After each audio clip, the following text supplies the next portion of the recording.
Nakumpiska ng mga operatiba ng Criminal Investigation and Detection Group ng Cordillera ang isang baril at mga bala mula sa isang individual sa bisa ng search warrant na ikinasa sa rehiyon. Patrolwoman Jomalyn Kakanindin sa balita. Sa mas pinigting na kampanya ng kapulisan ng Cordillera laban sa kriminalidad at iligal na armas, nakumpiska ng CIDG Cordillera sa ilalim ng pamumuno ni Police Colonel Redante Ariza ang isang caliber 45 na baril na may serial number, isang magazine at 6 na balas isang individual matapos isagawa ang uplan paglalansag Omega sa bisa ng search warrant sa Santa Marcela, Apayao nito lamang ika-28 araw ng Agosto taong kasalukuyan.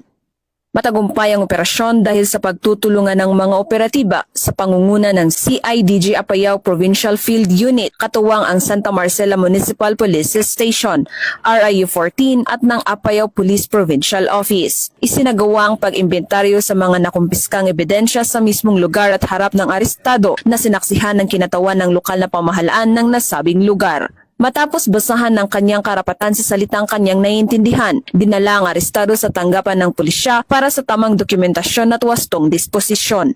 Mahaharap ngayon ang arestado sa kasong paglabag sa RA 10591 o mas kilalang Comprehensive Firearms and Ammunition Regulation Act. Ang matagumpay na operasyon ay patunay na ang pambansang pulisya ay mas pinapaigting ang pagpapatupad ng batas upang mapanatiling ligtas at payapang komunidad tungo sa isang bagong Pilipinas. Mula dito sa rehiyon ng Cordillera, ako ang iyong PNN correspondent, Patrolwoman Jomalyn Kakanindin, alagad ng batas, tagataguyod ng Balitang Pulis.